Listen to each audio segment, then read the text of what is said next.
पुराने समय की बात है। एक नगर में एक साधारण गृहस्थ ब्राह्मण दंपत्ति रहते थे।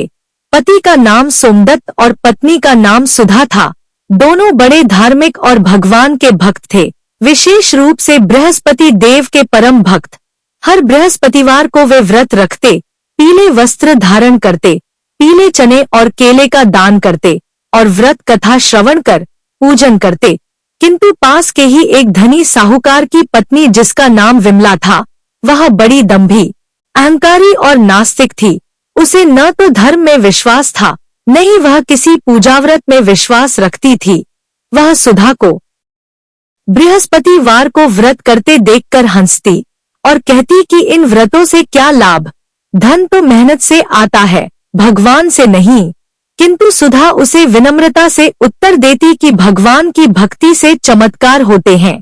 एक दिन विमला ने जिज्ञासावश पूछा कि इस व्रत से क्या लाभ है, तो सुधा ने कहा, जो स्त्री बृहस्पति देव का व्रत करती है, उसके जीवन से दरिद्रता समाप्त होती है, घर में सुख शांति, संतान सुख और वैभव की प्राप्ति होती है। विमला ने ठान लिया कि वह इसका उपहास करेगी और एक बृहस्पतिवार को अपने नौकर से पीले चने और पीले कपड़े जला देने को कहा। तभी उसी दिन बृहस्पति देव ब्राह्मण के वेश में उसके घर भिक्षा मांगने आए। विमला ने उन्हें फटकार कर भगा दिया, जिससे बृहस्पति देव क्रोधित हो उठे और शाप दिया कि आज से तेरे घर की संपत्ति धीरे धीरे नष्ट हो जाएगी। और वही हुआ। कुछ ही समय में विमला के घर की गायें मर गईं, व्यापार घाटे में चला गया, नौकर चाकर चले गए, विमला दरिद्र हो गई और भिक्षा मांगने की नौबत आ गई। एक दिन वह सुधा के घर आई और बोली, मुझे क्षमा करो, मैंने व्रतों का उपहास किया, अब मुझे बताओ कि यह व्रत कैसे किया जाता है। सुधा ने प्रेम से उसे विधिपूर्वक व्रत करने की विधि बताई और विमला ने सच्चे मन से बृहस्पतिवार का व्रत करना प्रारंभ किया। कुछ ही महीनों में उसके घर में दोबारा समृद्धि आने लगी, व्यापार फिर से चल पड़ा और बृहस्पति देव की कृपा से उसका जीवन बदल गया। तब उसने संकल्प लिया कि वह जीवन भर इस व्रत को करेगी। इसी नगर में एक राजा भी रहता था। राजा का नाम धर्मसेन था, जिसकी रानी का नाम माधवी था। वह अत्यंत रूपवती, बुद्धिमती और धार्मिक थी, किंतु उसकी एक समस्या थी, वह निःसंतान थी। उसने कई यज्ञ, तप, तीर्थ किए, किंतु संतान प्राप्त नहीं हुई। एक दिन एक वृद्ध ब्राह्मण रानी के महल के बाहर भिक्षा मांगने आया। रानी ने उसे भोजन दिया और अपनी पीड़ा बताई। ब्राह्मण ने मुस्कुराकर कहा, हे रानी, तू बृहस्पतिवार का व्रत विधिपूर्वक कर, बृहस्पति देव अवश्य तुझ पर कृपा करेंगे। रानी ने व्रत करना शुरू किया।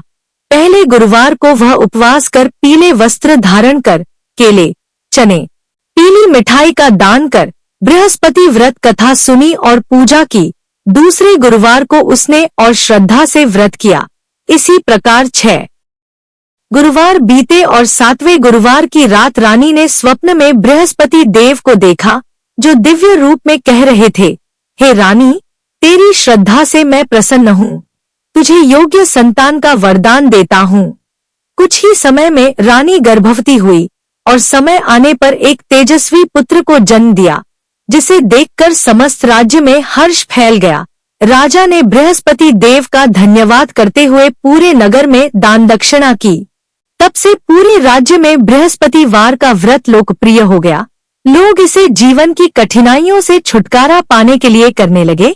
व्रत की विधि में प्रातः स्नान कर पीले वस्त्र पहने, व्रत कथा सुने, घर में केले के पेड़ के नीचे दीप जलाएं, पीले चने, हल्दी, पीले फूल, गुड़, चावल आदि का पूजन करें। कथा में यह बताया गया है कि एक बार स्वर्ग में बृहस्पति देव के अपमान से इंद्र देव के राज्य में भारी विपत्ति आई थी। राक्षसों ने आक्रमण कर स्वर्ग लोक को संकट में डाल दिया। तब बृहस्पति देव ने इंद्र को व्रत रखने को कहा। इंद्र ने भी 7 गुरुवार व्रत किया और उनकी सेना विजयी हुई। इससे यह स्पष्ट है कि यह व्रत देवताओं और मनुष्यों दोनों के लिए लाभकारी है। इस व्रत के प्रभाव से विवाह में आ रही अड़चनें दूर होती हैं। नौकरी, व्यापार, शिक्षा में सफलता मिलती है। विशेषकर कन्याओं के लिए यह व्रत विशेष फलदायक है, क्योंकि यह बृहस्पति देव, जो गुरु हैं, उनके प्रसन्न होने का मार्ग है। जो व्यक्ति इस व्रत को पूर्ण निष्ठा और नियम पूर्वक करता है, उसे जीवन के हर क्षेत्र में शुभता प्राप्त होती है। यह व्रत विशेष रूप से गुरुवार के दिन किया जाता है। व्रत रखने वाला व्यक्ति दिन भर फलाहार करता है या उपवास रखता है और सायंकाल को कथा सुनने के बाद पीले वस्त्र, फल, अनाज और दक्षिणा किसी ब्राह्मण को दान देता है। इस व्रत में केले के पेड़ की भी पूजा की जाती है, क्योंकि ऐसा माना जाता है कि उसमें बृहस्पति देव का वास होता है। कथा में यह भी आता है कि एक बार एक व्यापारी की बेटी का विवाह योग्य समय निकल रहा था, पर योग्य वर नहीं मिल रहा था। तब एक साधु ने उसे बृहस्पतिवार व्रत करने को कहा और 7वें गुरुवार को ही एक सुयोग्य वर मिल गया। उसी तरह एक किसान की फसल बार बार खराब हो रही थी। व्रत करने पर उसकी भूमि उपजाऊ हो गई। इस प्रकार बृहस्पति देव का यह व्रत संसार की समस्त समस्याओं का समाधान देने वाला है। इसे श्रद्धा, नियम और सत्यता के साथ करना चाहिए। व्रत के दिन कटु वचन न बोलें, झूठ न बोलें, किसी का अपमान न करें और पीले रंग का अधिक प्रयोग करें।